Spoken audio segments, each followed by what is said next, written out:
Hello, good morning sa ating mga kababayan, kaibigan. This is Jerry na inyong bagong Katito Dudot. Welcome po sa ating official YouTube channel, Unstoppable General TV. So today, we are going to Calawag Province, Quezon Province po. So guys, habang nagbibiyahe po tayo,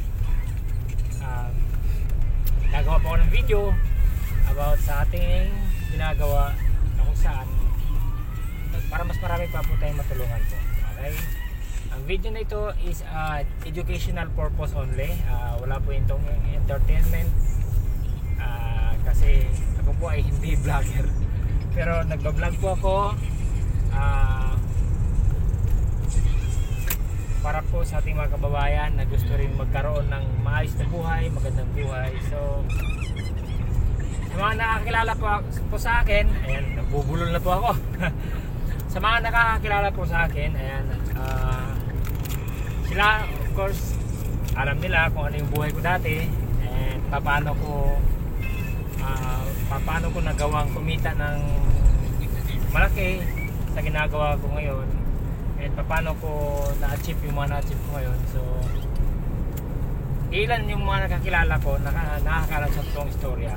Yung iba hindi rin naniniwala, pero mayroon din namang iba na naniniwala. So balance na po.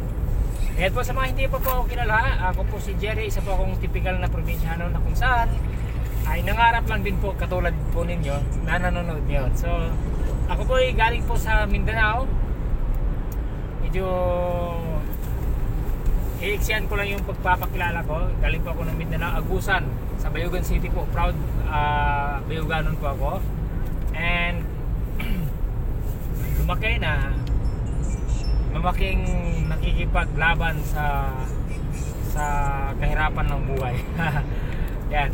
Kasi lumaki po ako na malayo ang nanay ko, malayo ang walang masyadong nag-guide sa amin. Yung lolo at lola ko lang, kung saan sobrang nagpapasalamat po ako sa kanila dahil sa kanilang pagmamahal. Yan, nahubog po nila kami ng maayos, although medyo pasaway nung lumalaki, nung naging binata. Kaya lang nung nagkapamilya po ako, talagang malaking factor po yung pagpapalaki sa akin ng mga grandparents ko po. So sobrang nagpapasalamat po ako sa aking nanay, sa aking tatay, lolo't lola ko po yun, and of course sa aking pinaka mabait na ina. So sa akin namang papa, thank you dahil sa iyo nandito kami ngayon. Nandito kami ngayon sa mundo, pinakita mo sa amin kung ano yung mundo, and hindi man naging maayos yung relasyon natin, pero of course as a anak, mahal na mahal ka pa rin natin. Mahal na mahal ka natin kasi hindi naman ano mang mangyayari is magulang ka pa rin natin. So yun. medyo komplikado, pero ngayon guys, yun nga, gumawa po ako ng video para po makatulong po sa mga taong gusto rin magbagong buhay. So may mga tips po ako, mga ideas, advices na kung saan pwede mong magamit para din magbago yung buhay mo. Yes, hindi po ako nakapagtapos ng pag-aaral, hanggang high school graduate na po ako, and isa po akong mahihain po na tao. So nagbago lahat nung may nag-invite sa akin ng isang kaibigan na kung saan sabi niya sa akin pwede raw yumaman, pwede raw kumita ng milyon kahit hindi nakatapos ng pag-aaral. So nung una, of course nagduda, syempre. Sino ba namang maniniwala sa taong mag-invite sa'yo kung saan tinignan mo siya personally, in person, talagang hindi ka maniniwala eh. Kaya lang dumating sa time na nawalan na ako naubusan ako ng katuwiran, yung pagdadahilan sa kanya para hindi lang ako makasama. Kaya lang naubusan ako ng dahilan, kaya yun, nakasama ako sa isang opportunity na kung saan nagbago talaga yung mindset ko. Doon po nagsimula ang lahat. Na-involve ako sa business na to way back 2014, November 5. So that time isa po akong aircon technician. Actually hanggang ngayon aircon technician pa rin naman po ako. And nagbago yung pananaw ko sa buhay nung nakita ko yung opportunity na to na yun. And yun na, nagsimula na akong nangarap kung saan dating imposible. And eventually nung tinanabaho ko lang talaga itong opportunity, ay nagkatotoo po yung lahat ng pangarap.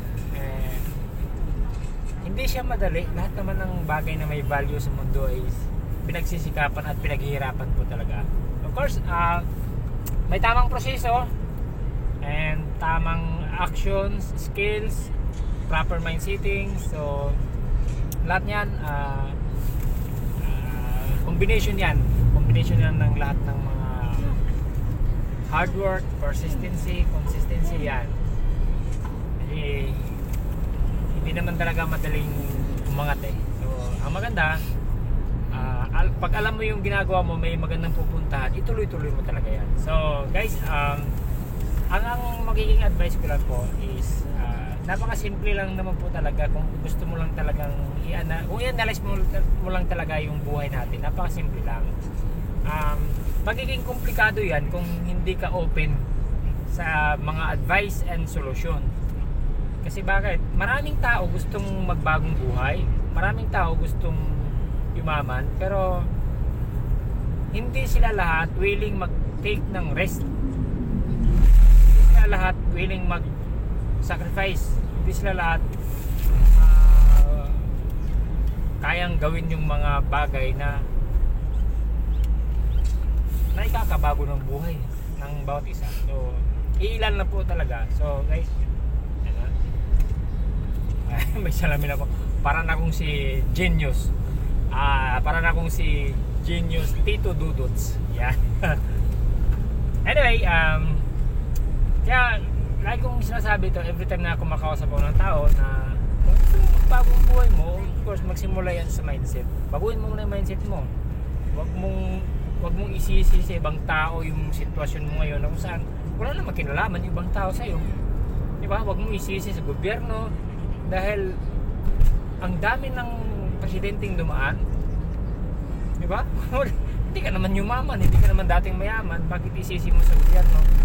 Alam mo kung anong estado natin sa buhay ngayon, deserve mo yan. Bakit? Ikaw may gawa niyan eh. Hindi ang gobyerno, hindi kapitbahay mo, hindi kung sinong Punso Pilato ang gumawa niyan. Ikaw po mismo yan. Dahil kung ano yung resulta mo ngayon, ano yung estado mo ngayon, yung sitwasyon mo ngayon, resulta yan sa decision mo kahapon. Kaya be careful po kung anong gusto mong mangyari bukas kasi magdidepende yan sa magiging decision mo ngayon. So para sa akin, kung gusto magbago buhay, of course baguhin mo yung mindset na kung saan responsibility natin yan as a person kung gusto talaga nating baguhin yung buhay natin. Kasi medyo mahirap lang siya, magiging komplikado siya sa simula dahil wala namang nagtuturo sa atin eh paano yumaman eh. Ang madalas na turo sa atin is anak, mag-aral ka mabuti para pagka-graduate mo nakakuha ka ng magandang trabaho. Kaya yun, pag may opportunity na dumating sa atin, of course lagi nating tinatanggihan yan kasi bakit? Ang turo sa atin is maghanap ng trabaho. Anyway, kasama ko pala pamilya ko, papunta kami ngayon ng probinsya. So habang nagbibiyahe, at least meron akong kakwentuhan, nagsasalita ko, hindi nakaka-boring. So kasama ko si Mrs. and dalawa kong anak. And ayan, naalala ko dati tuwing umuwi ka ng probinsya, lagi kami nang babas. So bus lang. Tapos nagigipagsiksikan, nakatayo, 3 oras ka nakatayo, 4 na oras. So tiis talaga. Kaya sabi ko, kailangan kong magsumikap para darating ang time, uuwi man kami ng probinsya, hindi na kami magipagsiksikan sa bus. At sasakay kami ng sarili naming sasakyan. And ito na po, nangyari na po ngayon na kung saan every time na umuwi kami ng probinsya, sa sarili na po naming sasakyan, kami yung nakasakay. So guys, babalikan natin yung topic kanina na proper mind settings. Ano ba yung mindset ng Pilipino? Ang mindset kasi ng Pilipino ay maghanap ng trabaho. Kaya pag inoferan tayo ng opportunity, nakikita ng malaki, hindi natin i-grab yan kasi nga naka-program tayo. Meron tayong tinatawag na default program. Ano po itong default program? Kung saan pinapaniwala tayo ng society na ang mayayaman ay masasama, okay? Masama ang pera, okay? And ipinanganak kang mahirap hanggang mahirap, mabubuhay kang mahirap. So yun po yung default program po natin, kung saan wala pong nagpurik, wala pong nagturo sa atin ng tama. Even school po, mga kaibigan, sa mga nanonood ko ngayon, sorry po kung meron po mga teachers po manonood ngayon o nanonood ngayon, hindi po ako against sa teacher. Maaaring against lang po ako talaga sa educational system natin. Kasi bakit? Kung gusto talagang magbago ang buhay o tulungan magbago ang buhay ng marami, dapat turuan kung paano talaga yung paraan para magbago ang buhay. Hindi na po natin kasi para sa akin ang mundo napakabilis nagbabago eh. Kung lagi tayong nakarelay sa dating program, or ang dating sistema applicable yan noong unang kapanahonan, nung panahon pa ng industrial time. Ngayon na siya information age na po tayo, na kung saan i-educate mo lang yung tao na pwede pala magbago buhay niya. Then sa information age kasi more on digital na tayo ngayon eh, kaya mabilis, sobrang bilis ng pagbabago, ng pag-angat. So yung default program is ito yung yung mga mindset na kung saan pag kapanganak sa'yo, mag-aral ka, pagkatapos mo mag-aral ng high school, college, pag graduate ka, maghanap ka ng trabaho. Yun po ang default.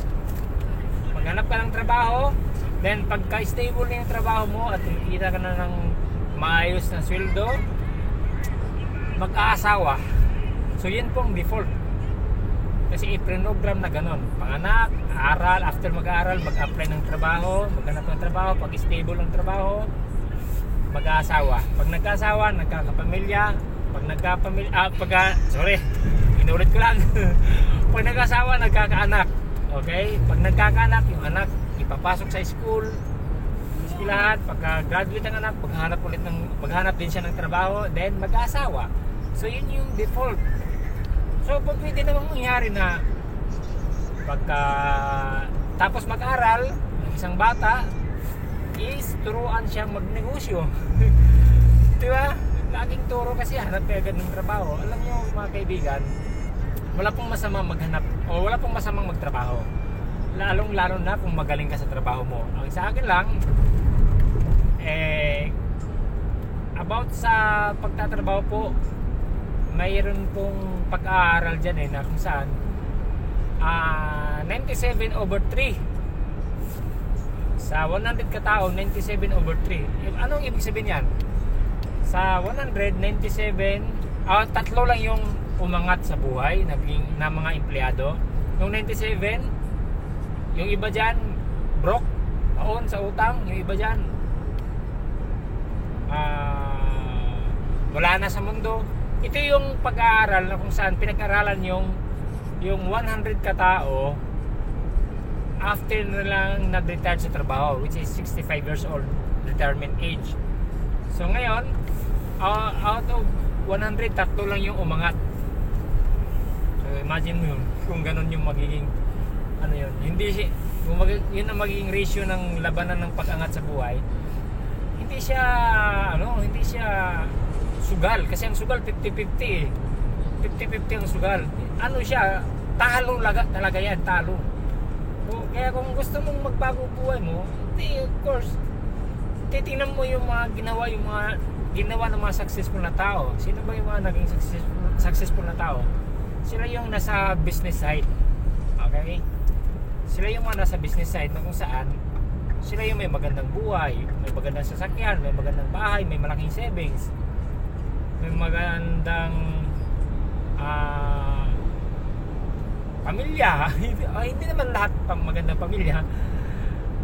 Ang point ko, nandun sa business side talaga yung magandang buhay. And nasa employment side naman yung baon lagi sa utang, laging nagko-commute tuwing papasok, laging nagta-time in, time out, okay? Nangungupahan, okay? Sila yung nagtatrabaho ng 12 hours a day. Hindi po totoo yung 8 hours a day yung trabaho mo, hindi po. Pagising mo pa lang sa umaga, kasama na yun sa bilang ng trabaho mo hanggang sa pag-uwi mo ng bahay. Yun po ang bilang ng pagtatrabaho sa isang empleyado. Hindi po totoo yung 8 hours. Okay. 12 hours a day. Yun ang doon medyo hindi magandang estado sa buhay. Kasi bakit? Limitado lang po yung income mo dyan. Kahit pa sobrang sipag mo, nag-overtime ka.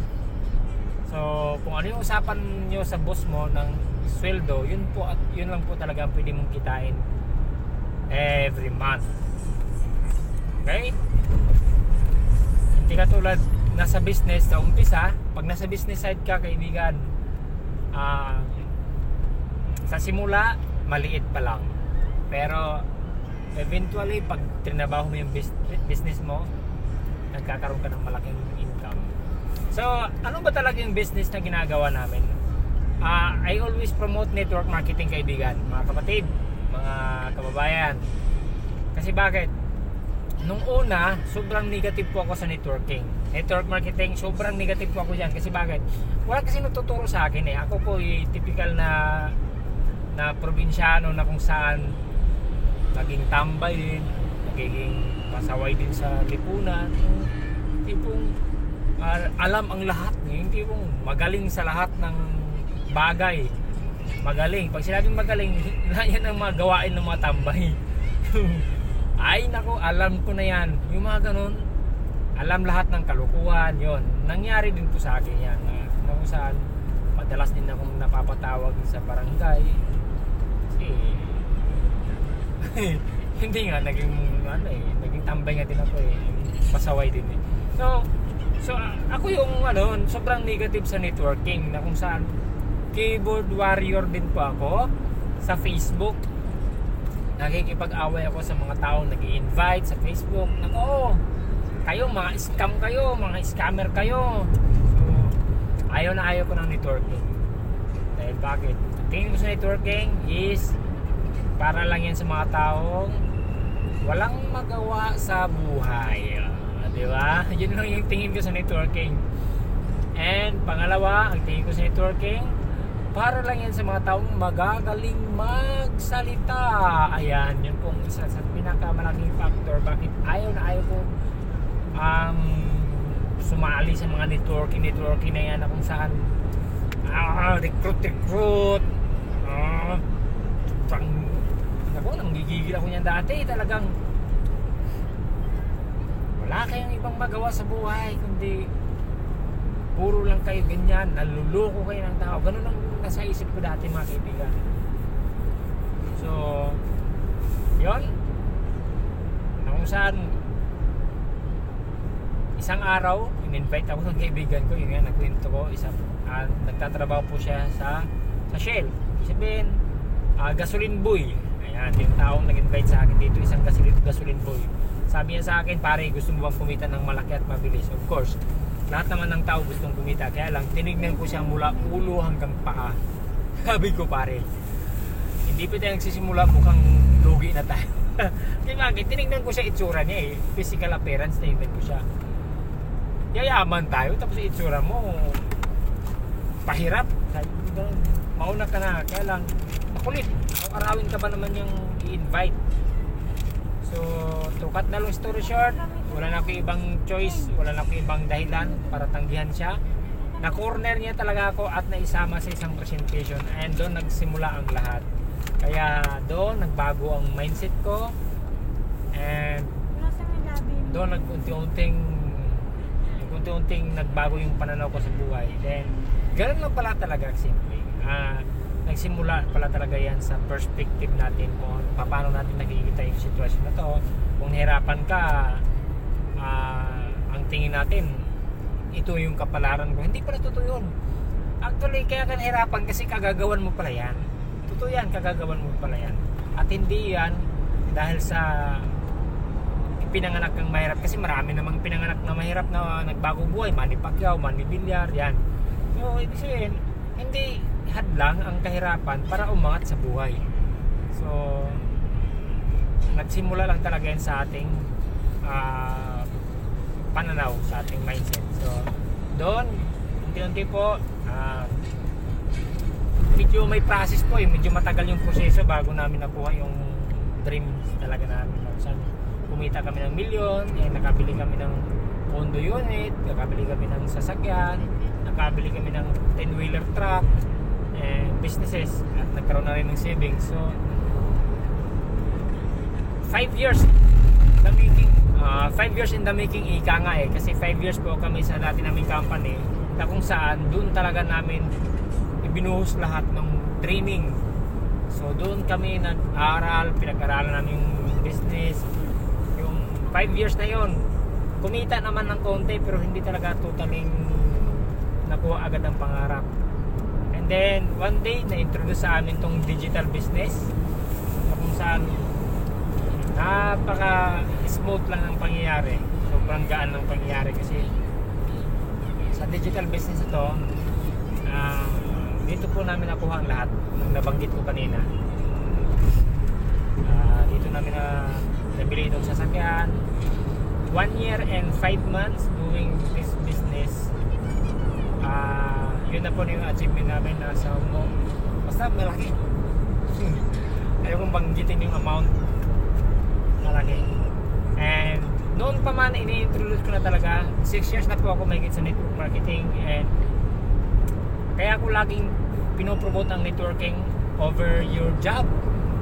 Kasi bakit? Tandaan mo kaibigan, ang network marketing is a business side. Nasa business side ko siya, na kung saan darating ang time, magkakaroon ka ng time and financial freedom. Sabing time and financial freedom, kahit saan ka pupunta pwede kang kumita ng pera, kahit nagbabakasyon ka pwede kang kumita. And na-experience po namin na nagbakasyon kami ng hindi siya bakasyon parang gumala-gala lang siya. Punta kami ng Pangasinan and Bicol, 2 weeks, almost 2 weeks, mga ganun.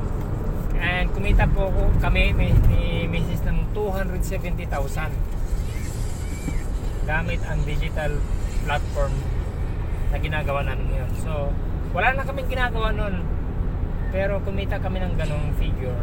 Ang laki nun. So malaki yun, lalo na nasa Pilipinas ka lang, and may pandemic pa yun, ha? May pandemic pa. So yan guys, kaya lagi kong pinopromote ang networking, dahil tandaan mo kaibigan, kapatid, ha, tandaan mo, kahit paulit-ulit kang magtatrabaho, you will never finish your job. English yun, ha. Hindi mo matatapos ang trabaho mo, kapatid. Hindi mo matatapos. Bakit? Paulit-ulit meron kang trabaho. Paulit-ulit yan. Imaginin mo to, ilang beses ka nang pumasok sa trabaho mo. Kailan mo ba natatapos ang trabaho mo? Nakuha niyo ko? Kailan mo ba natatapos ang trabaho mo? Alam mo ba? Posibleng ikaw pang tatapusin ang trabaho mo. Yes, maniwala ka. Posibleng ikaw pang tatapusin ang trabaho mo. Kung i-analyze mo lang talagang mabuti, yes, professional, malaking sweldo, 50,000, 100,000. Pag ganun ang sweldo mo dito sa Pilipinas, napakataas na ng posisyon mo sa company. Napakataas ng posisyon mo sa company. The moment lumaki ang sweldo mo, tumaas na yung posisyon mo. At the same time, pag mataas ang posisyon mo, napakataas din ng responsibility mo sa kumpanya mo. the moment mataas ang responsibility mo sa company mo, napakataas din ng stress level mo. Okay? Ulitin ko ha.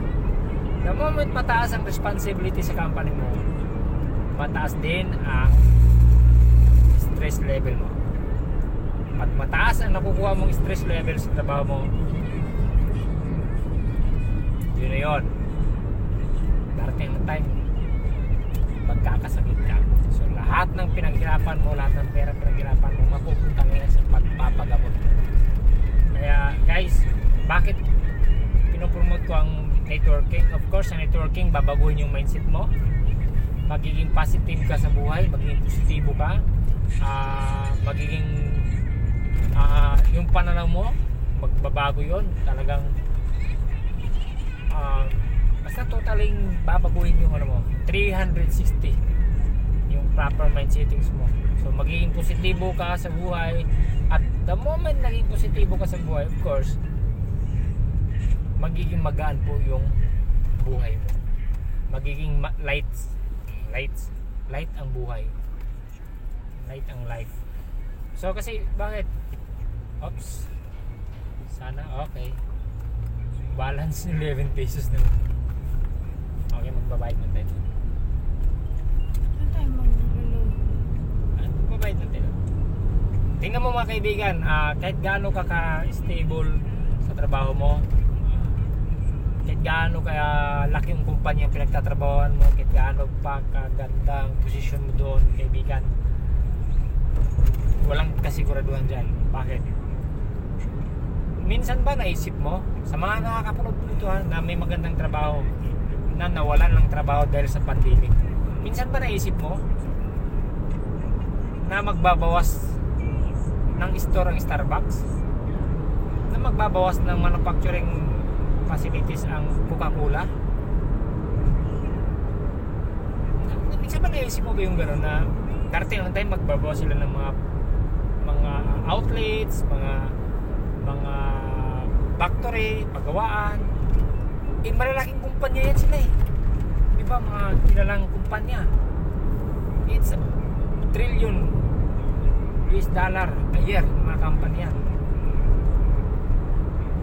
Pero imagine mo yun, nagsasara, nagbabawas ng outlet, nagbabawas ng manufacturing facilities kasi nga dahil sa pandemic. Then one day, ikaw pala yung tinamaan ng ano yung patawag ni mami, yung layout, kung saan nawalan ka ng trabaho. Isa na lang din yan nung dinaanan namin toll gate. Toll gate. Pasensya na po, Bisaya kasi ako eh. So isa lang dun sa dinaanan naming toll gate, in-enforce na po ng government ngayon ang RFID. Ano pong ibig sabihin ng RFID? Radio Frequency Identification. Kung saan no contact policy na po. Pag nagbayad ka, hindi na po tayo hindi na po cash to cash, kundi digital na po. Kung saan sensor na lang ang ginagamit. So dati kung nagtatrabaho ka sa mga ISLEX, INLEX, yan, maganda-gandang sweldo yan. Above minimum yata sila eh. Above minimum. Ngayon, tulad ngayon, although may manpower pa rin naman, pero nag-a-assist na lang. Ibig sabihin, sa 10 empleyado sa isang toll gate, mayroon na lang silang itinilagang 2 ng mga tiller. Tama? Teller. Sorry. Okay. So ibig sabihin yung 8 nawalan ng trabaho. Okay?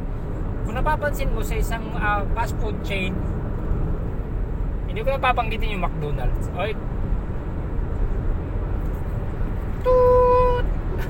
Edit. Okay. So sa fast food chain, dati ang daming crew. Ngayon, meron na silang machine, computer machine, kung saan pwede kang umorder doon ng pagkain. So, dati, order ka sa tao.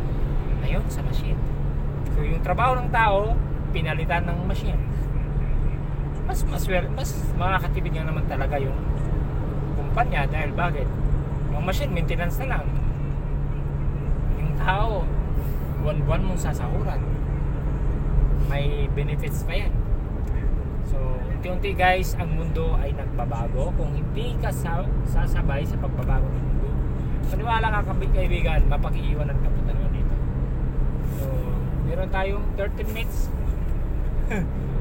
So yun po ang dahilan bakit po namin pinopromote ang network marketing. Kasi aminin mo natin sa hindi, kahit hindi mo gusto ang networking, kahit hindi ka naniniwala sa networking, pero alam mo sa sarili mo kaibigan na may mga nasa networking site na kumikita ng malaki, may mga nasa networking site na mga yumayaman, may mga nasa networking site na nagbago ang buhay.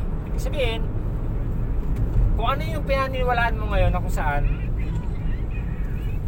okay, magka-cash tayo dito.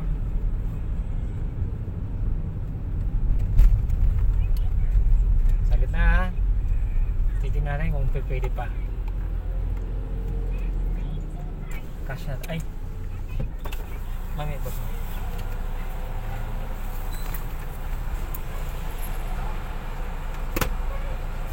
Saan maglo-load? Ha? Saan pwede mag-load? Load? Pwede load, okay. Ah, mayroon dyan? Ay, sige.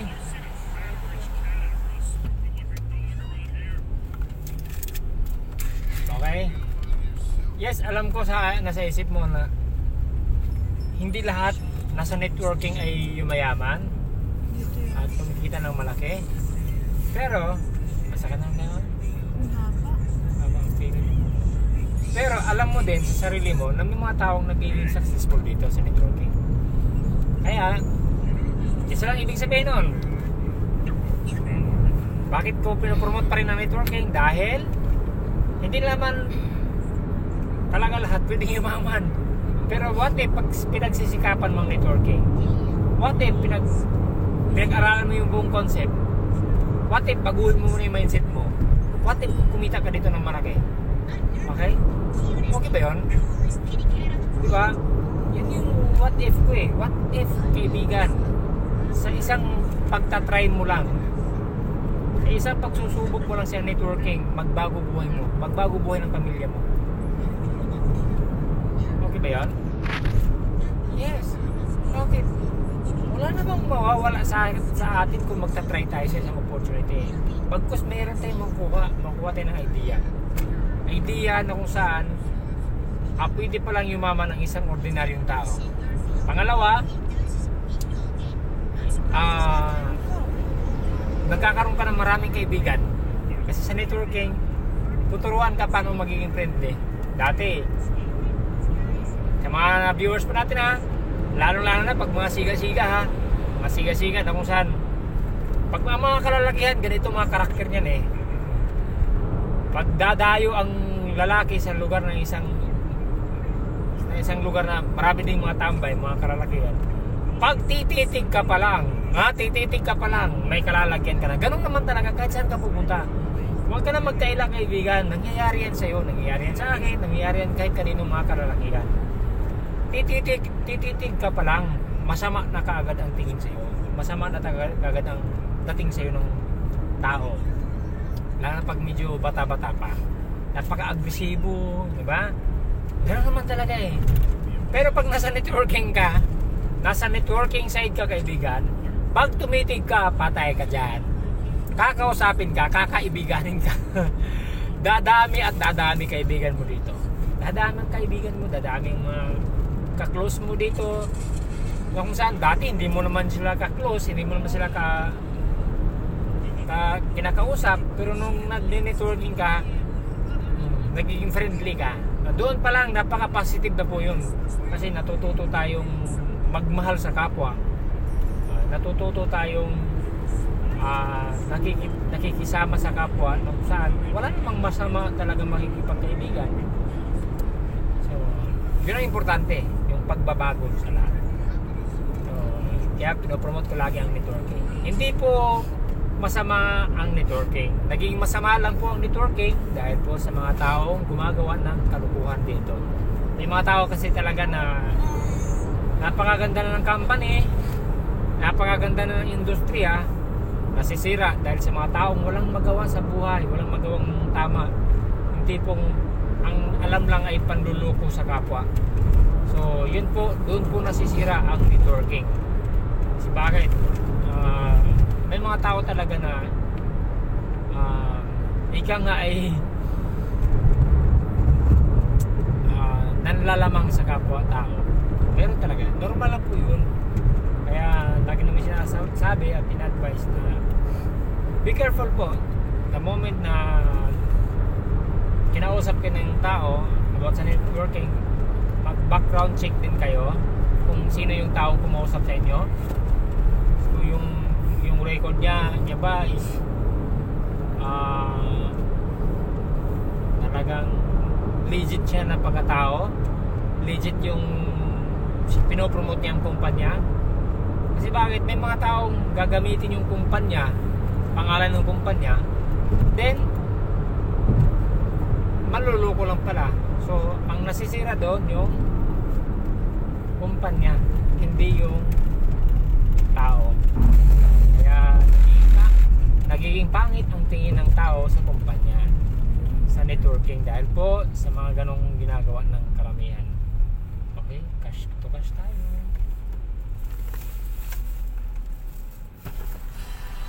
Ay, diretso? Ano to? Diretso daw. Okay. Sorry. Kala ko siya may bayad. Yan. Natulunggis ako dun. Anyway, guys, para sa akin, sa mga hindi po first time pa pong magne-networking po, bago kayo sumali, pag-aralan nyo muna talaga yung business. Pag-aralan mo kung paano talaga yung buong concept.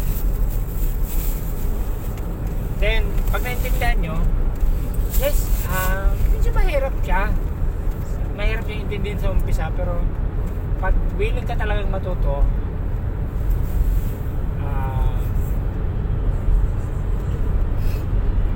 matututunan mo talaga yan.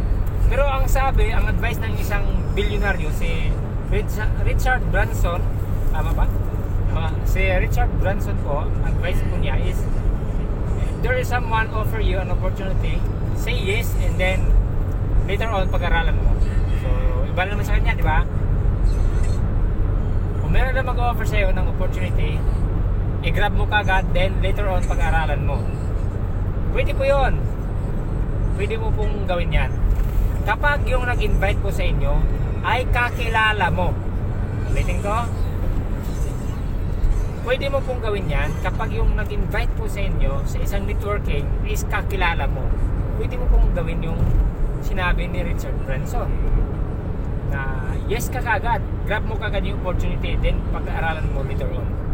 Pero kung hindi mo kakilala yung nag-invite sa iyo, then pag-aralan mo muna para at least pag pumasok ka na sa networking, wala kang sisisihin. Kung hindi ka man kumita, tipong ang daming mga tao kasi talaga na sa sobrang katamaran, na-scam siya ng sarili niyang katamaran. Hindi siya kumita sa networking, sisisihin niya yung kumpanya, sisisihin niya yung upline niya, sisisihin niya yung mga taong nagpaliwanag sa kanya. Wala namang yumaman sa networking na walang ginawa. Yung mga yumaman sa networking na kumita ng sobrang laki, sila yung mga taong nagbigay talaga ng effort, ng oras, ng hard work, puyat, gutom. Kaya nga sabi nga ng isang mentor ko, kung gusto mong kumita sa networking at yumaman sa networking, gawin mo rin yung mga ginawa ng mga taong nag-success. Nagbigay ng oras, umaksyon, pinag-aralan, napuyat, nagutom. Kasi bakit? Sila yung taong deserve sa success nila. Ngayon, kung gusto mong yumaman tapos wala kang gagawin, unfair naman yung gusto mo. Gusto mong kumita, gusto mong yumaman, pero wala ka namang ginagawa. Diba? Maghihintay ka lang sa wala. Na-scam ka ng sarili mong katamaran. Panay ang reklamo. Alam niyo, kaibigan,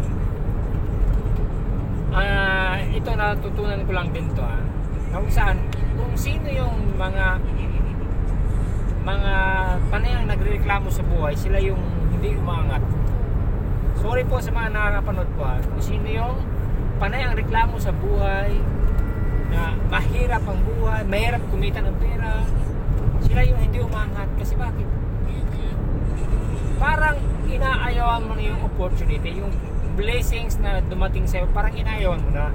Kasi ang pagreklamo ay negative po yan. Negative energy yan, negative sign po yan, kung saan umaayaw ka sa blessings. So, kung gusto mong magbago buhay mo, iwasan mo magreklamo. Okay? Iwasan yung pagreklamo kasi totoo ba talagang nakakatulong yan sa'yo? Okay? Naging yung panay biyahe, panay drive. So kung nakakatulong ang pagreklamo, din lahat ng saan nagreklamo, eh alam mo namang hindi nakakatulong yan, eh bakit ka pa magreklamo ng magreklamo? Sabi ko nga kanina, kung ano yung buhay mo ngayon, you deserve it. Maingay mo eh. Kung sa pahihinaan, kung sa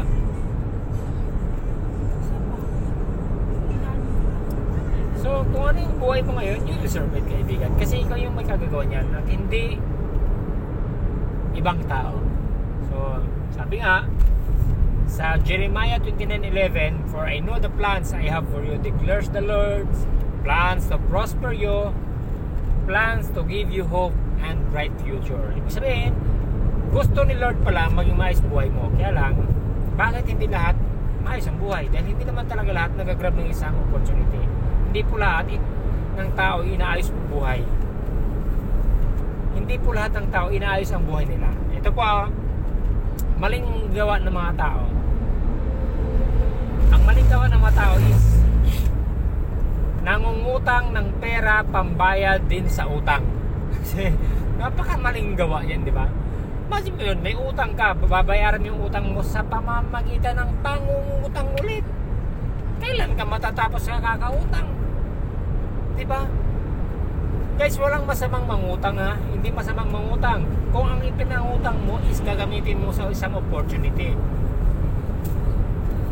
Pero kung nangungutang ka, panghanda mo ng birthday, panghanda mo ng fiesta, panghanda mo ng Pasko, New Year, aba may mali doon, kaibigan. Nangungutang para pambayad sa isa pang utang. Oh my goodness. Hindi po magandang gawain yun. Ganda ba? Meron pa isang maling gawa. Ganda, no? Nangungutang. Kalutang, no? Nangungutang kahit meron siyang trabaho. Ito ang kadahilanan niya. Pautang naman, kaibigan. Kasi tapos na yung kontrata ko sa trabaho ko. Mag-a-apply ako ng panibagong trabaho. Imagine mo yun. Baba, no? Mag-a-apply ka ng panibagong trabaho, hindi mo man lang pinaghandaan yung pag-a-apply mo. Diba? Tapos ipapangutang mo ngayon yan. Ipapangutang mo ngayon yan. Ano bang nasa isip mo? Alam nyo, advice lang naman to, na kung saan kayang-kaya mong gawin. Bago matapos ang trabaho mo dyan, kontrata ng trabaho mo, dapat napaghandaan mo na yung pag-a-apply ng panibagong trabaho. Kasi bakit? Kailangan mong gawin yan eh. Huwag mong ubusin yung pera mo na kung saan mo inuubos, na kung saan darating ang time mangungutang ka para lang may magamit ka pang apply. Diba? Maling action kasi yan, maling habits yan. Hindi man masamang mangutang. Ulitin ko, hindi masamang mangutang kung gagamitin sa opportunity. Pero kung simpleng kaparaanan na nga lang, di ba? Hindi mo magagawa ng ayos, alam mo na dapat din, pagpalagyan natin sa Pilipinas 5 months ang pagtatrabaho dito, contractual.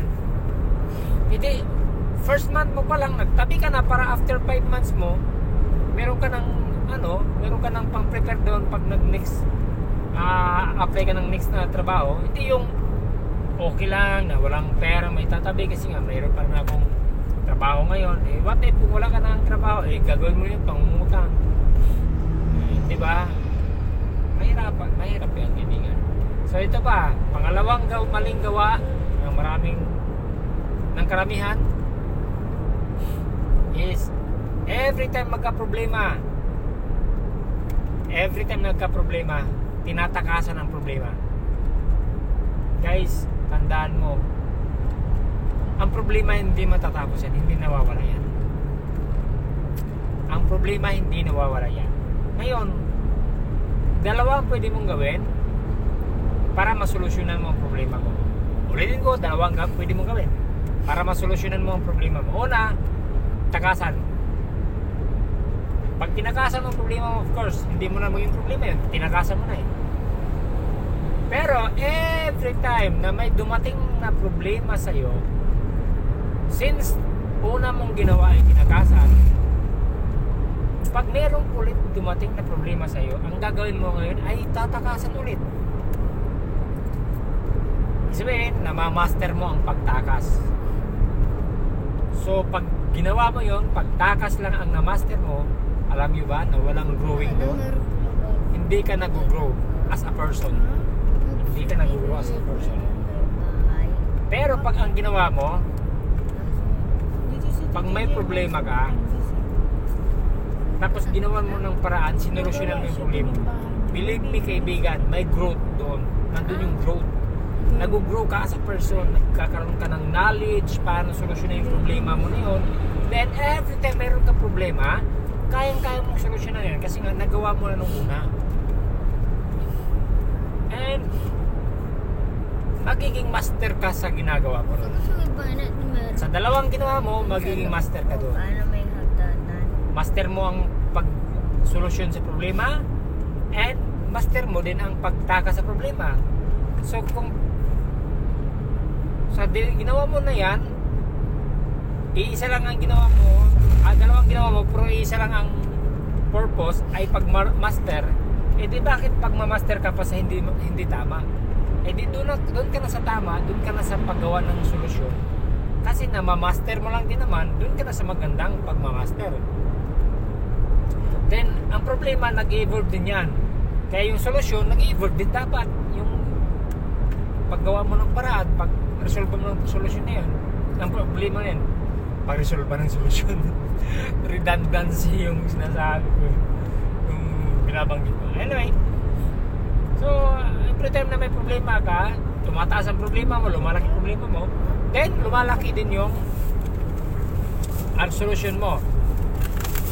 And, every time na na-resolve mo yung problema mo, ang kapalit yan ay biyaya. Okay? Blessings po ang kapalit yan. Maniwala ka kaibigan. Blessings po yan. Tandaan mo ang problema ay may malaking biyaya dyan na nakapaloob. Gift wrap yan ng blessings ang problema. Kaya huwag mo talikuran yan. And ito pa, kung i-analyze mo mabuti kaibigan, i-imagine mo ito ha, kung i-analyze mo mabuti yung mga successful na tao, anong ginagawa nila? Diba sila yung susolusyon ng problema ng karamihan? The moment na marami silang nasusolusyonan, the moment na nagkakaroon sila ng malaking income, nagkakaroon sila ng yaman, okay? Diba? Kung i-analyze mo mabuti yung mga maraming negosyante, sila yung problem solver eh. Sila yung problem solver. Kaya the moment na nakakapag-resolve ka ng isang problema, doon umaangat yung buhay mo. Umaangat. Then ang problema, isa part po yan ng success. Part po yan ng journey mo papuntang success. Huwag mong iwasan kaibigan. Kasi pag iniwasan mo yan, parang iniwasan mo yung blessings na ibinigay sa'yo ng Lord. Ng Lord. So, hopefully, may nakuha kayong idea doon. Kung saan,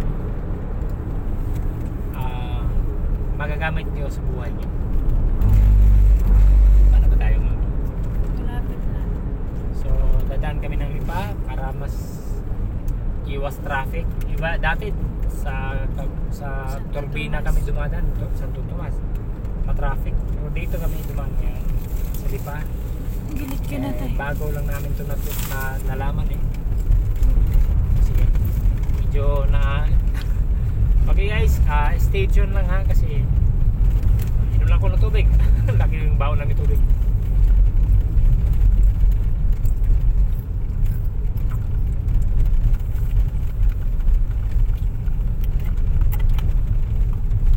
Alright, thank you mami. So, nag-isip pa ako ng isa pang topic. Medyo naubusan ako eh, 50 minutes.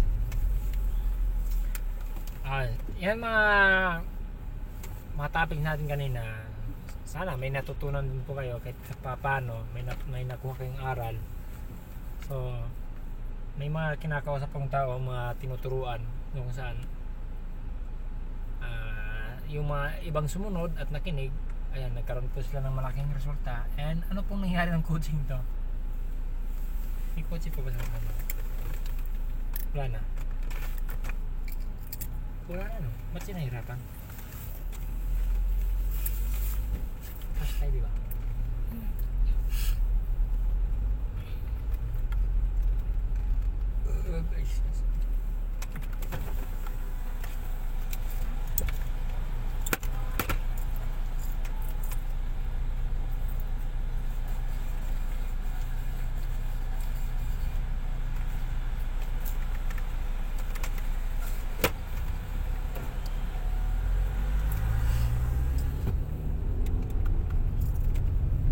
So, saan undan natin? Ibaan ano?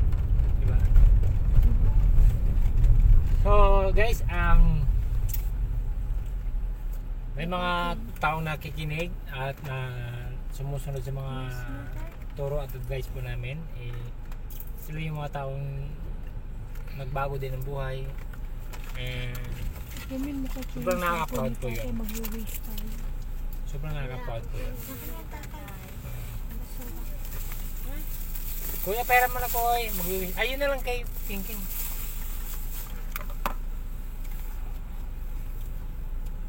Mag-waste kami. Kasi nga, ay, wala po itong waste na. Ipalit mo na lang yan doon kay Kuya. Kuya, palit tayo Kuya.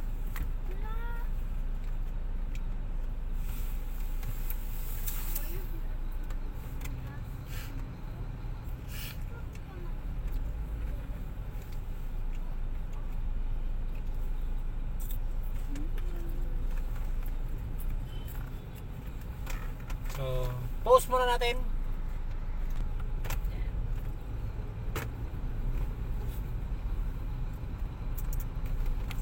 Ayan, nasa Lipa na po kami, guys. Kailangan ko nang mag-waste. So, nag-install muna ako ng waste.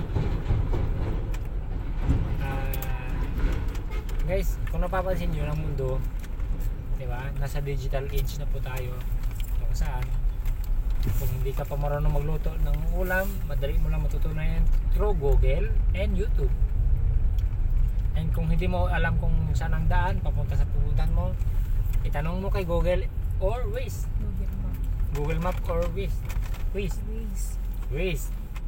So, simple lang.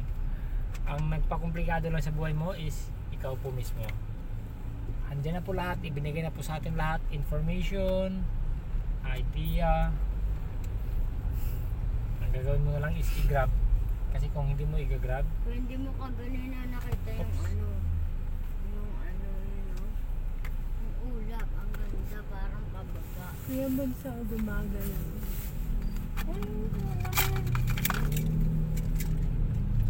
so, hintayin ko lang ma-install tong Waze.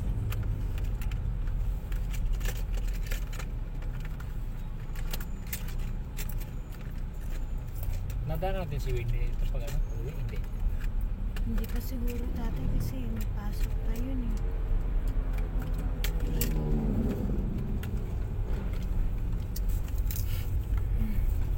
Alright, medyo matraffic lang mga kaibigan.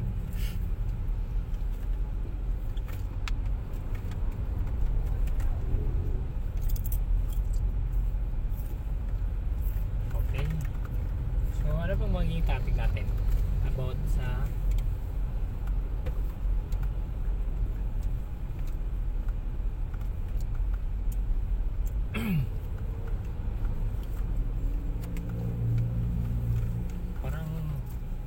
parang ang bilis naman i-topic nun. Wala pang isang oras tapos na kagad. Ano po ba? Okay, ay ito pala. Ito yung mindset din pala ng ano, ng karamihan. Kung saan sabi, hindi raw importante ang pera. Grabe ka, Jerry. Puro pera pinag-usapan mo ah. Kaya na ka pa nagsasalita tungkol sa pera ah. Yes, totoo naman po yun. Hindi po importante yan. Hindi po pera ang pinaka-importanting bagay sa mundo. Totoo yan. I agree with you, kaibigan. Pero, tandaan mo, yung mga bagay na importante sa pamilya mo at sa buhay mo, affected by money. Ano yung ibig sabihin? Sige, palagay natin, hindi nga pera ang pinaka-importanting bagay sa mundo. Pero pag nag-aaral ka ba, anong kailangan? Pag kakain ka ba, anong kailangan? Pera. Pag nagbayad ka ba ng monthly bills mo, anong kailangan? Pera. Pag nagkaroon ba ng emergency, anong kailangan? Pera. Hindi naman matalino ang hinahanap dun eh. Hindi naman gwapo ang hinahanap dun eh. Hindi naman panganay ang hinahanap dun eh. Ang hinahanap dun kung sino may pera, sila yung makakatulong para sa problema na yun. Kaya kaibigan, kung isasabihin mo pa rin ngayon sa akin na hindi pera ang pinaka-importante sa buong mundo, yes, totoo po yan. Pero in reality, yung mga bagay na binabanggit kong importante sa buhay ng tao, affected by money. Kaya maling kaisipan po na sinasabi ng karamihan na hindi importante ang pera, hindi madadala sa hukay ang pera. Yes, of course. Bakit mo naman dadalhin sa hukay ang pera? Kung nawala ka sa mundo, bakit mo naman dadalhin yan? Hindi ko naman sinasabing dadalhin mo yan sa hukay. Ang sinasabi ko, yung mga mahal mo sa buhay na maiiwanan mo sa mundo, doon mo iwan yan. Diba? Ang problema lang kasi naka-mindset sa atin na hindi mo madadala sa hukay ang pera kasi iiwanan mo yan sa mundo. Of course, iiwanan mo yan. Pero hindi ibig sabihin na marami kang pera, masama ka na. Pag marami kang pera, iiwanan mo yan sa mahal mo sa buhay. Yung mga taong nagmamahal sa'yo, diba?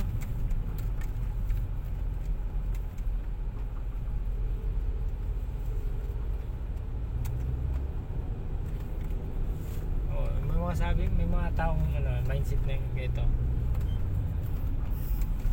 Kaya pag-usapan natin ulit yung mindset yan ng mga maraming tao. Titignan ko lang kung na-install na. Pero hindi pa. Open ups.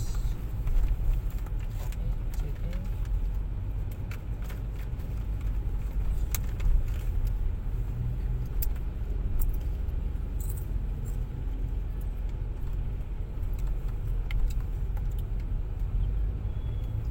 May bayan tayo ang punta natin tayo sa may likod ng simbahan. Doon yung alam ko na daan niya. Saan na natin bayan? Diretso? Diyan pa rin sa nililikuan. Dito, kakano ba? Pwede naman diretso. Dito na lang tayo. Hindi ko kasi alam yung shortcut dyan pa ba yun. Kalawag Quezon, diba? Lucena. Mami, gusto ko na makapunta sa inyo yung ano na nakita natin swimming pool. Saan?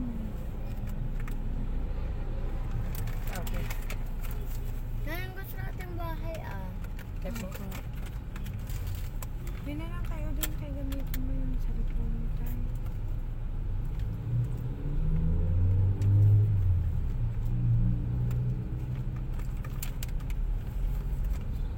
Tatay.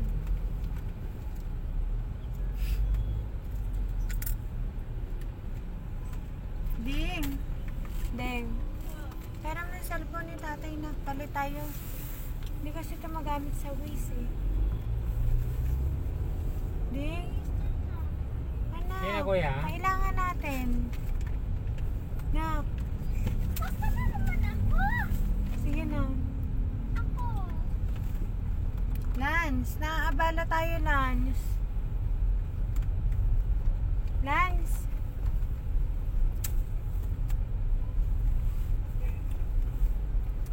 Alright.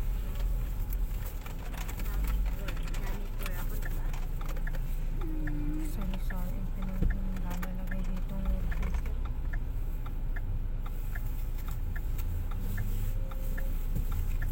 Nakarating na tayo dun sa Batangas. Okay ka lang ba dyan? Ha? Kuya? Hindi ka naiinitan?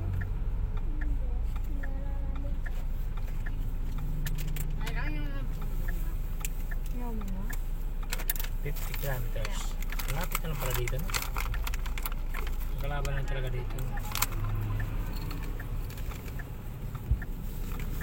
Bakit doon sa pinadaan? Saan? Saan? Saan? Hindi na iikot tayo? Ha? Doon sa ano? Saan? Hindi ko kinawin eh.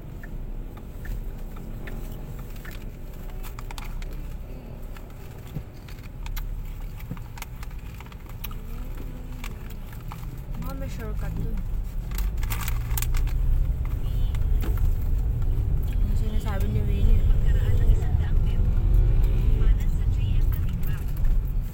Jim, katikpak.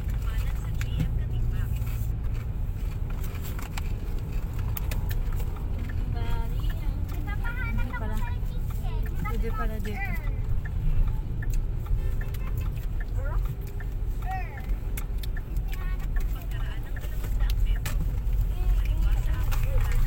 King, dito ka na anak. Hanapin mo ang Coca-Cola.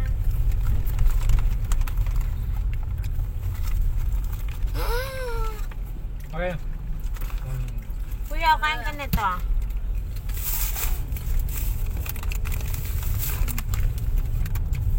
Gusto ko sinikat. Parang bigat na ka. Dito si Joe nagtatrabaho. Hmm? Puso dyan. Ayaw? Diyan yun. Ayun. Si Joe. Ah, dito. Mga bilang mga ban. Ay, look for red. Kuya, ayos sa'yo. Okay. Kuya, ayos na po na. Makalat. Oh my goodness, man. Okay, yan. Kuya ko ito. Don't worry, buddy. It's 12 na.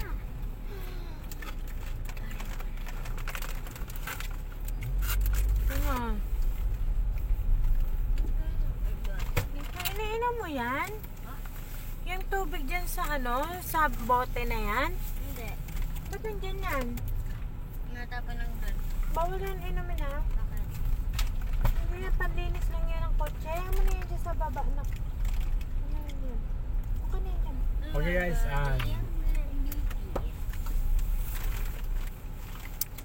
topic natin ulit ngayon ay sige na, tumabi ang kamera.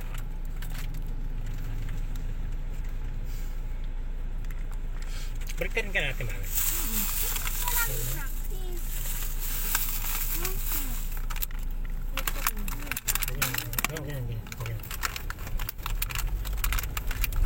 Okay guys, Nagarayan na. Gusto mo? Kuya? Kuya ito. Gusto mo yan?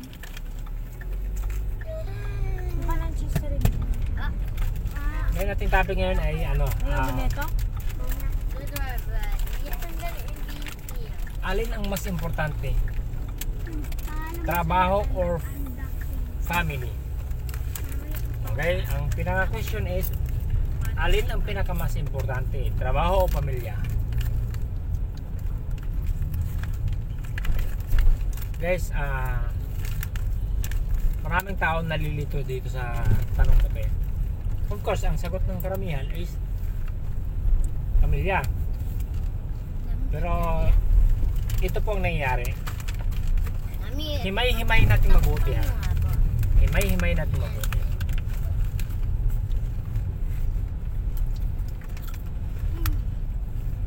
Kung totoong pamilya talaga ang importante sa'yo, bakit wala kang oras sa pamilya mo? Okay? Kung totoong pamilya talaga importante sa buhay mo, bakit wala kang oras sa pamilya mo?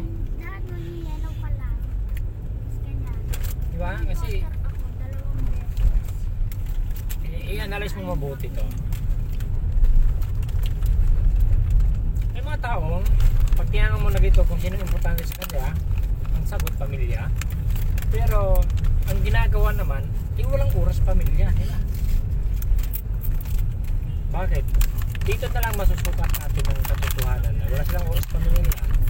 Pag nagpatawag na nga lang ng simpleng PTA meeting ang isang anak, ma, pa, PTA meeting sa school, ma, pa, meron pong meeting sa school. Bakit hindi ginagamit? So, Hanapin niya natin yun. nagaraya yun.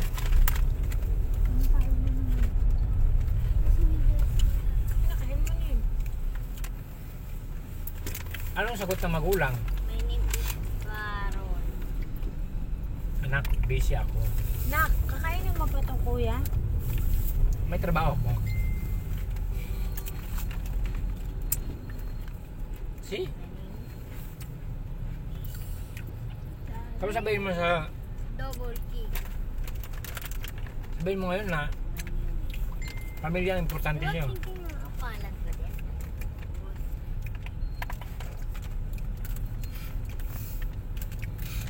My name Silly. Silly. Don't worry, buddy. I'm gonna be Kaya guys, doon tayo sa real talk, pakatotoo tayo.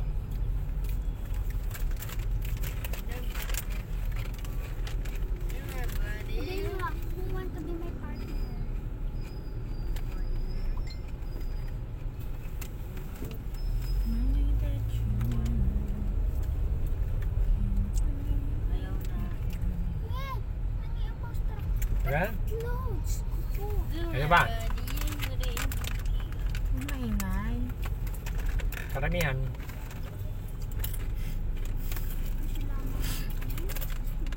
Sa ating mga kababayan, umalis ng bansa.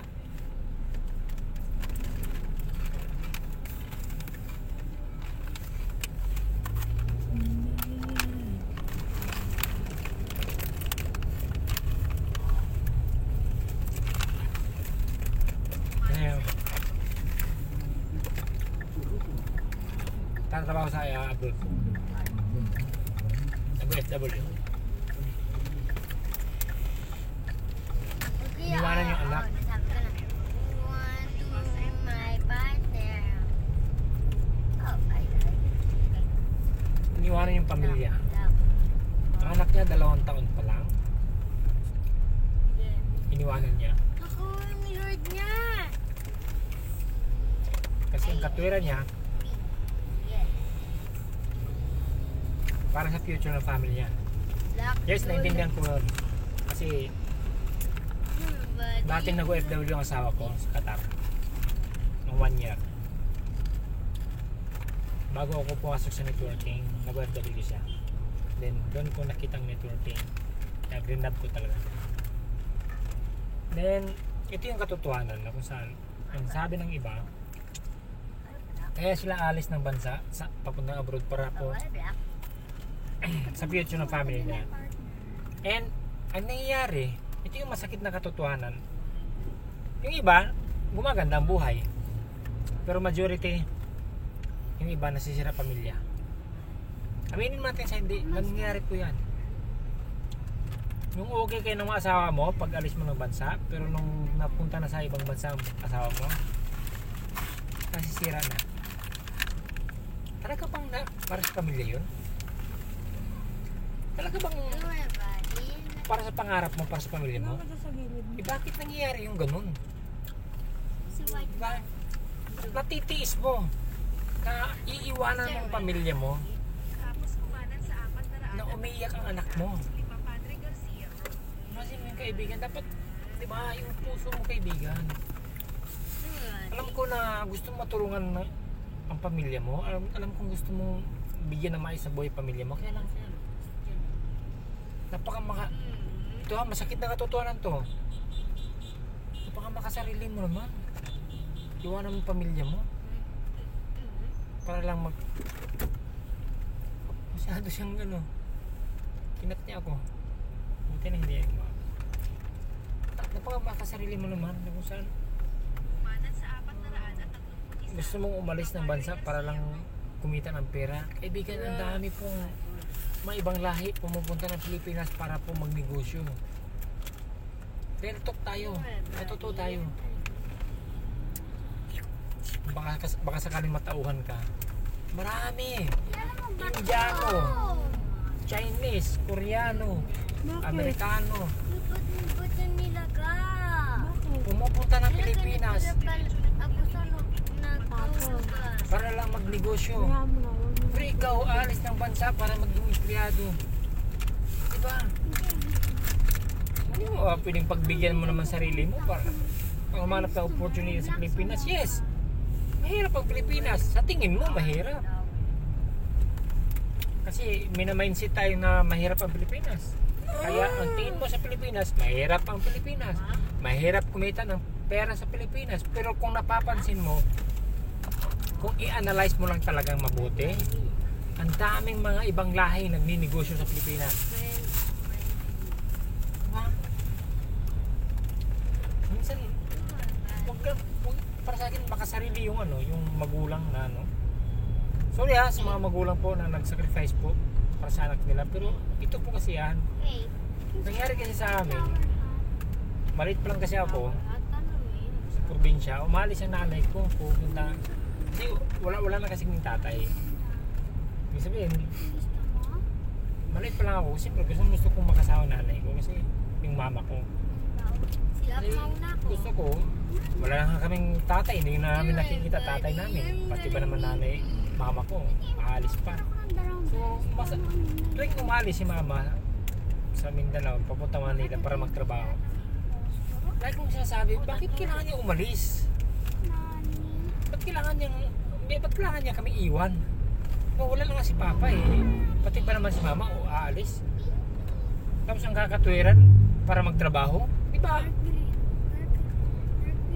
Kapatid, pwede ka naman magtrabaho sa kung saan lugar na kung malapit ka sa pamilya mo, pwede ka magtrabaho doon.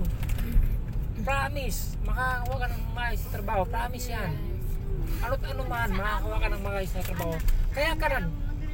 Kaya ka walang trabaho sa lugar na kung saan malapit pamilya mo dahil mindset mo ang sarili mo na wala ka makukuha ng trabaho dyan.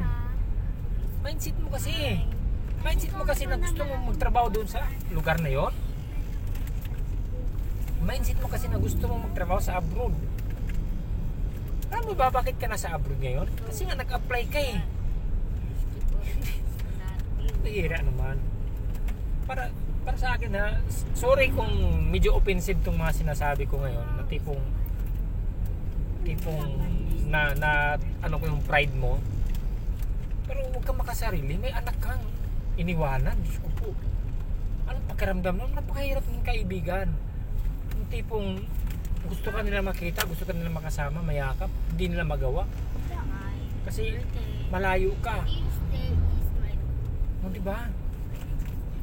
Kaya please lang sa ating mga kababayan po, sa mga nanonood po ngayon sa video ito, hindi ko po intention maka-offend po ng damdamin ng tao. Sa akin lang po, yung reality lang po na magpakatotoo po tayo.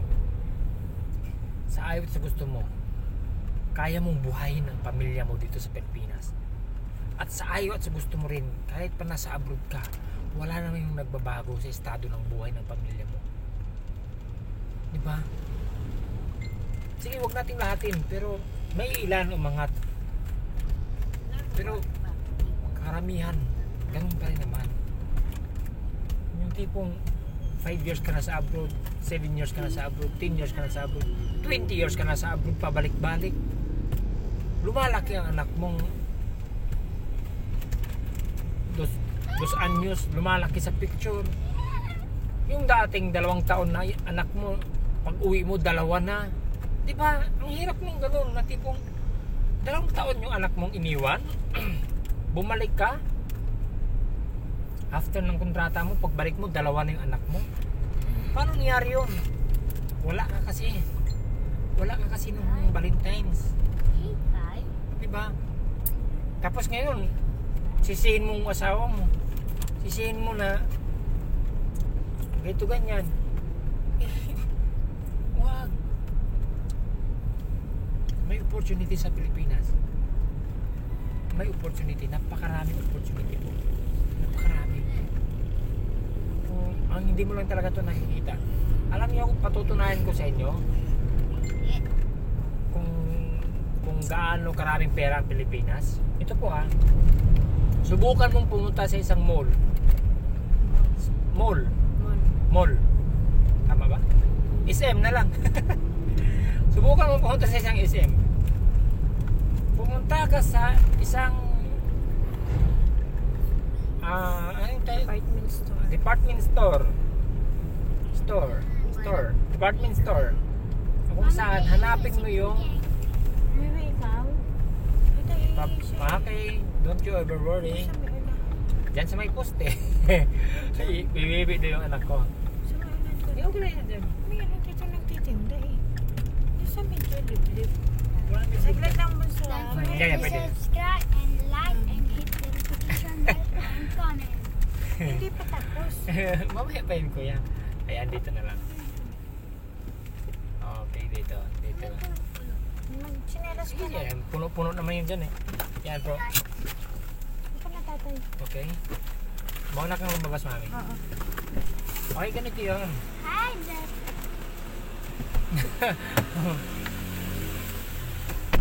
Sa akin kasi kaibigan ito. Hi, friend. Upo ka dun kasi magsasalita si Tato. Sa akin kasi kaibigan, maraming pera ang Pilipinas. Subukan mong pumunta sa SM. Pumunta ka dun sa isang department store kung saan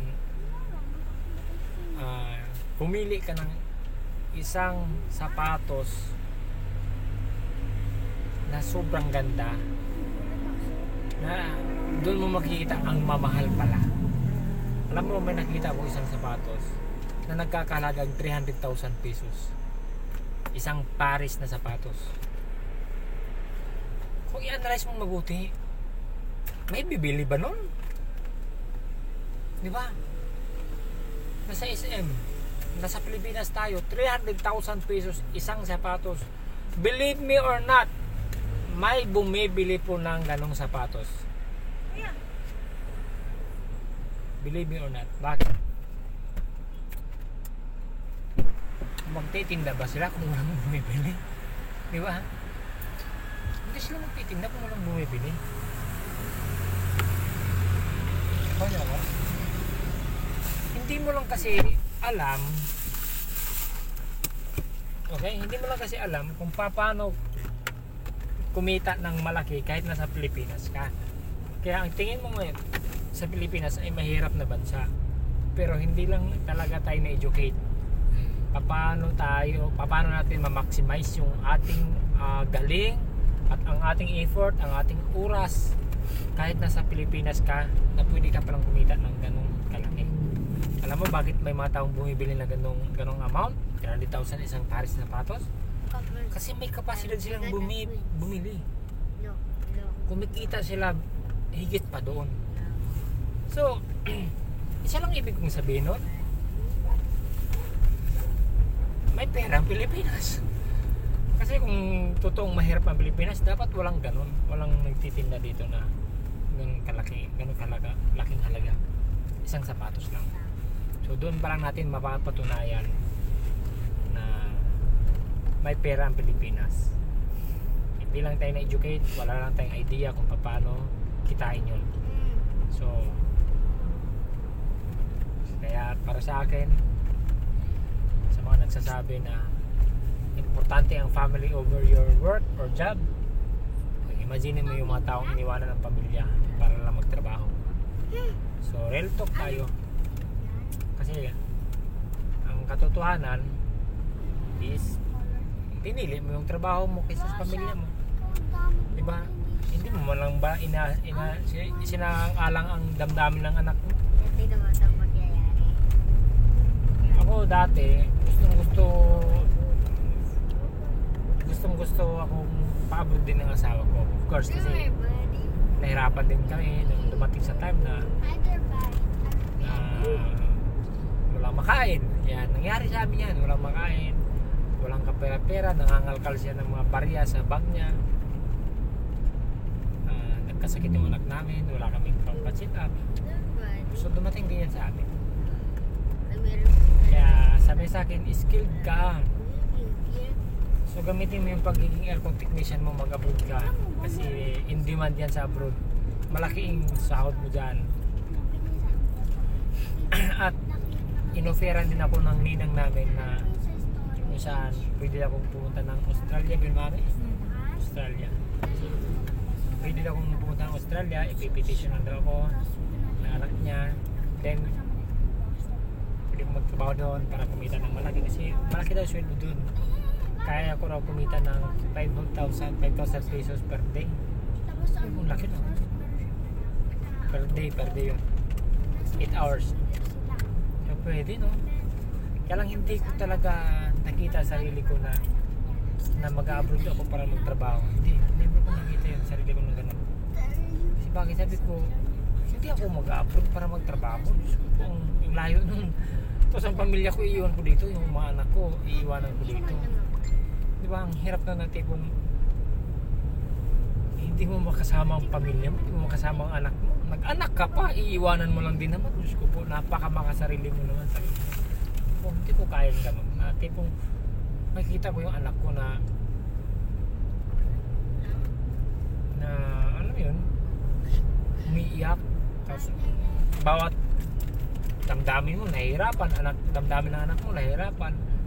So ayoko nang gano'n na tipong nagdahil sa pera, aalis ka ng bansa, kaya mo, sa isip ko kaya ko kasing kitain yun dito, hindi ko parang alam kung paano. Pero kaya kong kitain yung ganong figure, kaya kong kumita siguro yan dito, at kaya kong magbago buhay kahit nasa Pilipinas na ako. Kaya lang hindi ko pa talaga alam kung paano ko gawin yun.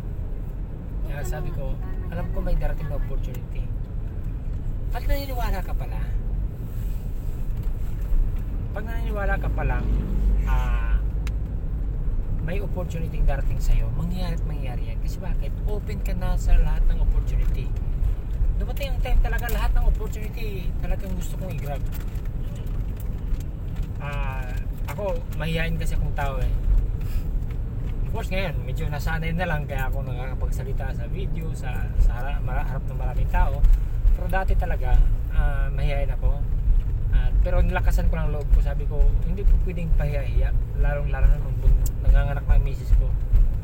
Nung buntis pa lang siya, talagang wala akong ibang hangad kundi baguhin yung pananaw ko sa sarili ko, yung tingin ko sa sarili ko. Kasi dati napakamahihain ko. Nag-aircon pa ako noon, kumausap ako ng mga professional na tao, di nag-propose ako. Hindi ko man alam kung tama yung proposal ko, basta sabi ko sa isang condominium, kasi pumunta ako sa admin, kinausap ko mismo, hinarap ko yung manager. Sabi ko, sino pong manager dito? Sabi ako po, sir, ano pong sige sir, dadala ko yung proposal ko. Sir, pakilala ko, lakas loob lang. Sir, ako po si Jerry, isa po akong aircon technician. 5 years ako sa air conditioning. Dati kasi 5 years lang ako nun. marunong po akong gumawa ng mga aircon, nag-service po ako, maintenance and repair. So yung proposal na yon, sabi niya okay ka, sabi sa akin okay yung proposal mo, maganda. Kasi ang sabi ko, baka pwedeng ako yung mag-maintenance dito sa unit, sa mga condo dito. Then sabi niya, pwede kitang i-refer pero hindi kita pwedeng kunin as ikaw yung naka-fix dito na mag-maintenance, kasi bawat residente dito may kanya-kanya silang kinukuhang mga maintenance, mga gamit nila. So narespeto daw nila yung desisyon ng kanilang mamamayan, ng residente doon. So tama din naman yung sinabi ng isang manager na yun. Kaya sobrang nagpapasalamat ako sa niya kasi tinulungan niya pa ako, sabi sa akin, i-refer kita sa isang sa presidente ng asosasyon dito. So ni-refer niya ako doon, yung presidente ng asosasyon, naging kaibigan ko yun.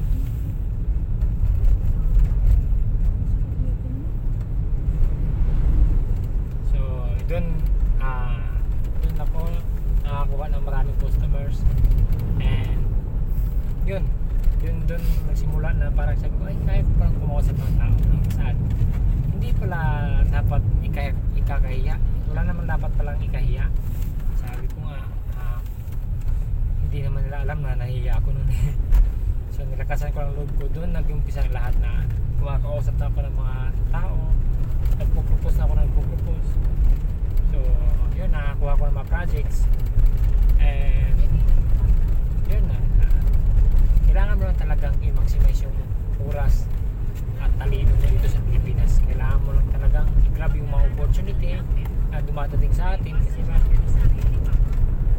we never know kung ano yung opportunity na pwedeng magpabago ng buhay kung lagi ka nag-grab ng opportunity. Then malapit ka sa blessing, sa pagpapala ni Lord. Pero kung lagi kang tumatanggi sa isang opportunity kahit hindi mo pa alam kung gaano ito kaganda, then malayo talaga yung malayo talaga yan sa pangarap. Kasi bakit? May mga opportunity na akala mo hindi para sa'yo, pero pag pinag-aralan mo siya, pwede palang magiging sa'yo. Kaya para sa akin, kahit sa Pilipinas ka lang kaibigan, kaya pwede magbago buhay mo. Pwede magbago. Kaya ano to? Kaya sino mo sakit eh? Panganay? Nagkatabig na po. Ayan. And ito po napag-aralan ko lang din to kasi sa aming magkakapatid, kasi sa aming tatlo, kasi sa unang family, yung tatay ko may panibagong pamilya na. So, kami yung unang pamilya, tatlo kami magkakapatid. Ako yung pinakabunso. So yung panganay namin si ate, pangalawa yung kuya ko, ako yung pinakabunso, pero parang ako yung breadwinner sa family namin. Kasi ito yun, lahat po kami binigyan ng pagkakataon pumunta ng Manila. Ibig sabihin, lahat kami nakapunta ng Manila, and nauna sila sa akin kasi ako nag-aaral pa ako ng high school noon nung nasa Manila sila. And then during that time, nung nag-high school ako, yung typical na binata ang buhay ko noon, yung madalas din hindi pumapasok sa school, yun. Ganoon lang din. Tapos yun, sila masarap sa tingin ko sa kanila sa Manila, masarap buhay nila kasi lagi silang nag-out town, pupunta sa bakasyon, sa beach yan. Okay. Kasi medyo Yung time na yun, medyo maayos ang sitwasyon nila kasi lahat sila may trabaho. Yung tita ko, medyo maayos yung trabaho ng asawa niya, malaking kinikita. So lagi silang nag-enjoy. Feeling ko, masarap ang buhay natin sa Manila. Kaya lang, ako na yung pumunta ng Manila, ako yung pinakakawawang nangyayari kasi hindi naman kawawa kasi yung time na ako na yung pumunta ng Manila, yun yung time na wala ng pera ng tita ko.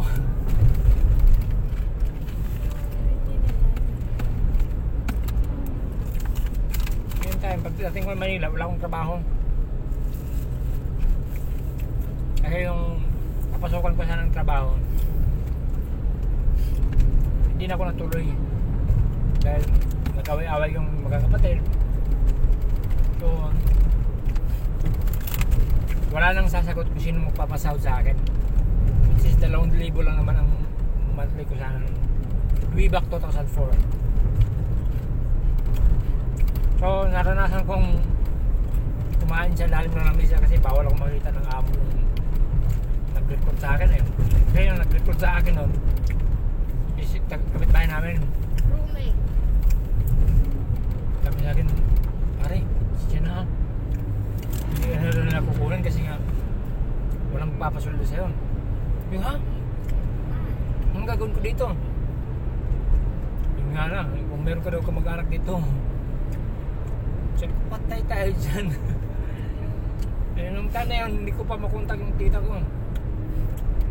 Although yung pinsan ko, alam niya ang bahay ng tita ko. Kaya lang, wala pa pera pa masahe. Anong gagawin ko dito? Then, yun na nga, sabi niya, pare, pasensya na, bawal ka na makakita dito na dito ka kumakain. So, tuwing kumakain sila, nadala niya ako ng pagkain sa kwarto. Kaya lang yung amo niya pupunta sa kwarto nila, kaya nagtatago ako ilalim ng lamisa o kumakain. Buti na yung lamisa may mantel, o may mantel, at least hindi ako makikita sa ilalim.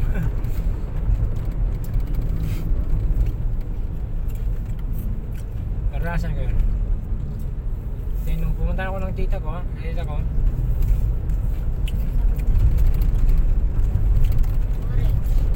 40 minutes. Pumunta ko sa tita ko, Quezon City yun, na may Fairview, Sandigan Bayan. Nagkataon naman na wala nang trabaho yung asawa niya. May trabaho man pasundot-sundot lang. So wala nang pera. Doon namin naranasan sobrang hirap na walang pagkain.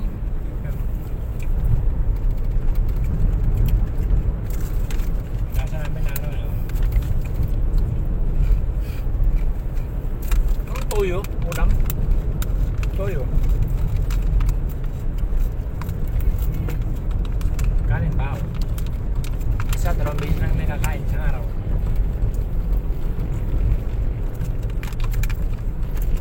Naawa ako dun sa tita ko eh. May mga anak din siya. Yan. Tapos dumagdag pa kami. Dumagdag pa ako. Kami ng pinsan ko. So, lalo pa siya nahirapan. Kaya lang wala ibang choice eh. Wala kami ibang mabutan eh. Then, nag-decide ang tita ko umuwi ng Mindanao.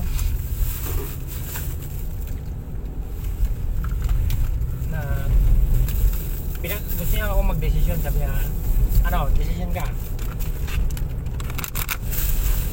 uwi ka ng Mindanao o paiwan ka Manila. That time nagsishiki ako kasi sabi ko hirap ako dito sa Manila. Kung uwi naman ako Mindanao para ako nag-quit sa pangarap ko, kasi sabi ko gusto kong pumunta sa Manila para magbago buhay ko, diba? Gusto kong yumaman sa Manila, sabi kong ganun. Kaya lang sa ganitong sitwasyon, hindi ko alam anong gagawin ko kasi wala nga kami makain, pagyaman pa kaya. Di ba? Parang hirap. Gusto ko nang umuwi, kaya lang pag umuwi naman ako, feeling ko nung nag-quit na ako. Nag-quit ako sa pangarap ko. Sabi ko, hindi ako pwedeng umuwi kasi pag umuwi ako, kakantsawan ako ng barkada ko. Kakantsawan ako kung saan palis-alis pa ako ng Manila. Probinsya. Anang probinsya, uuwi lang din naman parang wala. Parang mangyari, uuwi ka lang din naman parang huluhan eh.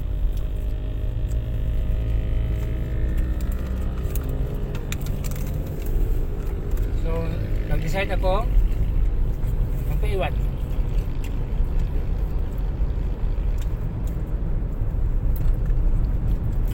Nung nagpaiwan ako,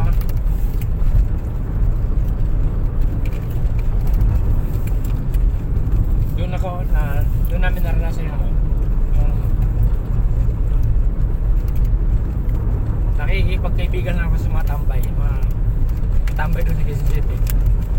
Kasi alam nilang taga Mindanao kami. Kaya sabi, ay, okay to kasi taga Mindanao boys to.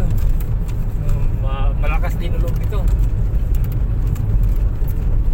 Na-experience namin na manghihi ng 5 piso sa mga tricycle driver para kami makain sa lugaw talaga. Kasi pag magkain ka, hindi naman kasi yung 5 piso ng kanin. So, experience yun. 5 piso. Hanggang sa buti napunta ko yung pinsan ko. Dibesia, nakapunta ko ng Dibesia. Then, nagtrabaho ko doon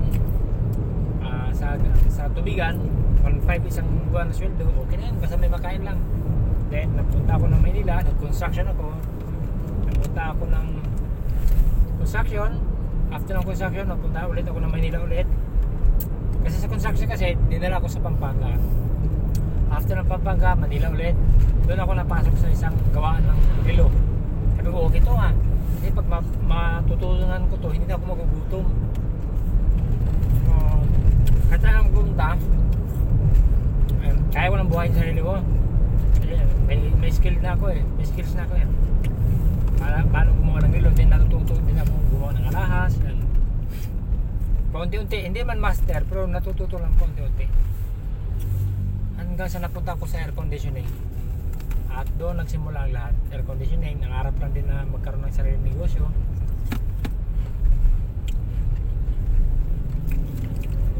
And then, ito na yun. Napunta ako sa air conditioning at napunta ako sa networking. At yun, lahat-lahat na yun ay dahil sa isang opportunity lang na gusto ko lang talagang i-grab ng mga tuloy. Ibig sabihin, ang mensahe ko lang naman is pag may opportunity, i-grab mo nang i-grab kasi malay mo para sa'yo pala yung opportunity. Yan lang po. And sa ating mga kababayan na nanonood ko ngayon, sana may napulot kayong aral, napulot kayong idea, learnings and motivation. Huwag talagang tumigil mangarap kasi pag tumigil ka ng mangarap, wala nang pag-asa.